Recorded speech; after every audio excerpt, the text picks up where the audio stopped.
It was morning, but the light felt heavy, like it already knew what was coming. I woke up to the sound of quiet, the kind of quiet that feels alive, the kind that makes you stop breathing for a second. I called out to her like I always did, "Mama, you up? The kettle's not on the stove today." And that's when the silence answered me back. I walked to her room. My feet felt heavier with every step. I kept telling myself, maybe she's just resting, maybe she's tired from the night, but deep down I already knew. I saw her lying there, so still, so peaceful, like she was already somewhere better. Her hands were warm once, and I used to hold them whenever I was scared, but now they didn't move and my whole world stopped right there. I wanted to scream, but no sound came out. I wanted to wake her, but she already looked like she had been waiting to sleep for a long time. I sat beside her. I touched her hair. I whispered, "Mama, please, not today, not yet. I'm not ready."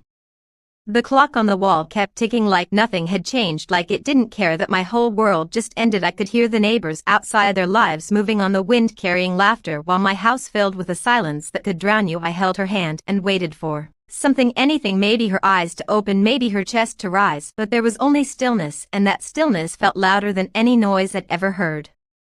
People started coming in. I don't even remember calling anyone. The house that was once full of her voice, full of her cooking, her prayers, her songs, now filled with whispers and footsteps. I hated every sound. I hated every pitying face. I wanted them all to leave and let me sit with her like it was always just us. She looked small in that bed, smaller than I remembered, like life had already taken so much from her before death came for the rest.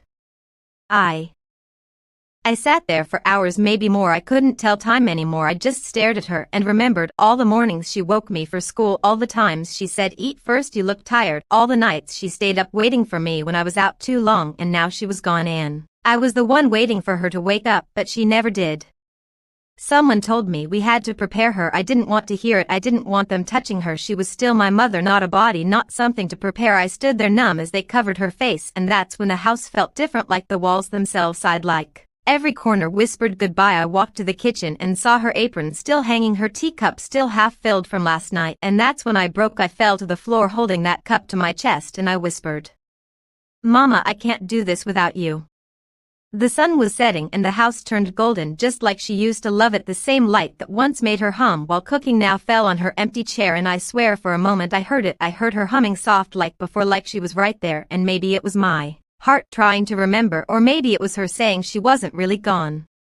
That night I didn't sleep. I lay on her bed holding her blanket, breathing in what was left of her scent. The air felt heavy but warm, like she was still protecting me, and even though I knew she was gone, the house didn't feel empty, not yet. It felt like she was still somewhere close, waiting for me to listen.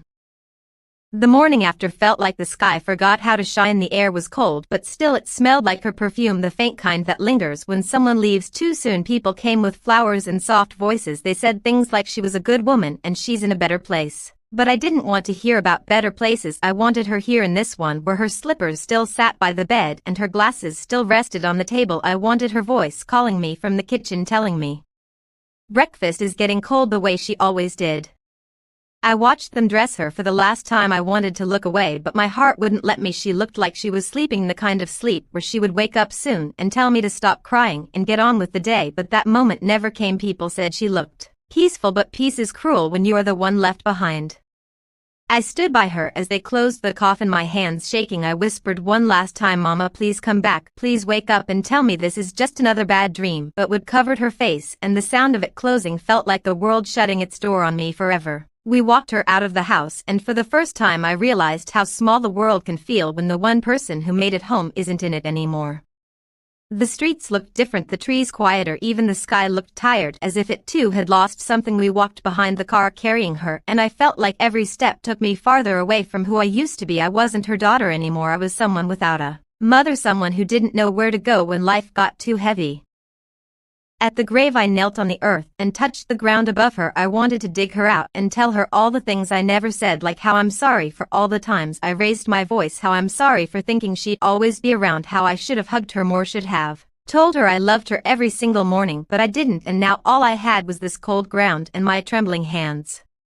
They started to leave one by one, people with wet eyes and tired words, and I stayed there long after everyone left, until the sky turned dark and the wind began to move through the trees. I closed my eyes, and for a second I heard her humming again, soft, like she was trying to calm me the way she used to when I was little. She always hummed when she wanted me to stop crying, and maybe that's what she was doing, still trying to comfort me from somewhere beyond. When I returned home, the house didn't feel Like mine, it felt like a stranger's. The walls were too quiet, the rooms too wide. I walked into the kitchen and saw her recipe book still open on the counter, the page stained with oil from the last meal she made. I traced her handwriting with my finger and the tears fell so fast I couldn't see. I slid down to the floor with that book in my lap and stayed there until morning, listening to the silence, listening for her. The next few days were all the same. People came and went. They said time will heal. But time was cruel. It stretched without her voice to fill it. I kept expecting her to walk and I kept setting 2 plates on the table, and every time I saw the empty chair across from me it felt like losing her all over again. One night I turned on the old radio she used to love, the one with the crackly sound and soft songs from the past, and when the music started I swear I could hear her hum along with it like the house remembered her better than I did. I closed my eyes, and for the first time since she left I didn't feel alone. I felt her around me the way air wraps around a flame, gentle, unseen, but always there. Days turned into weeks, but I never really felt the days pass, because when someone like her leaves, time doesn't move forward, it just circles around the empty spaces she once filled. I still wake early the way she taught me to, and sometimes I forget she's gone. I call out mama before I remember there's no one in the next room to answer. The air feels heavy with her absence, yet somehow full of her presence, like she never left completely.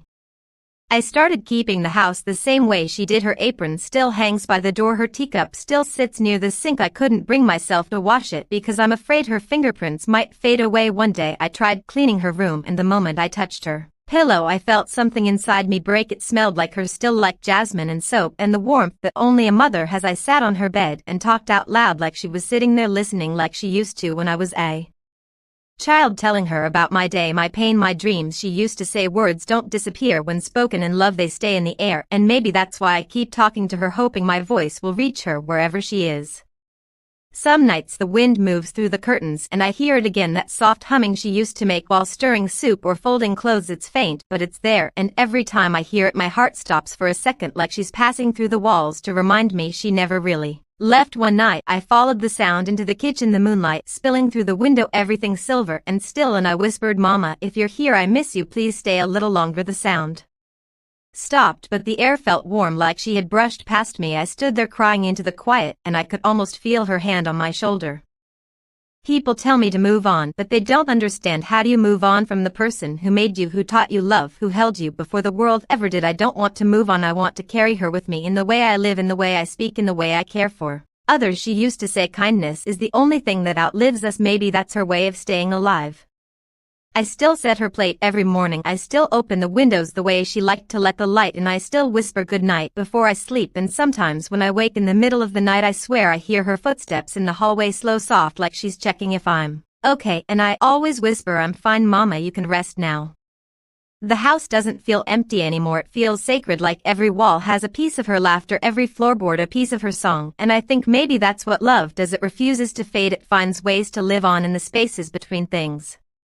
I walk through the house every evening and the sun hits the kitchen just right, turning everything golden the same way she loved it, and I stand there with my eyes closed and I hear it again, faint, soft, the humming that once filled our mornings. It's the same tune she always sang when she was happy, and in that sound I find her again, not gone, not distant, just here in another way.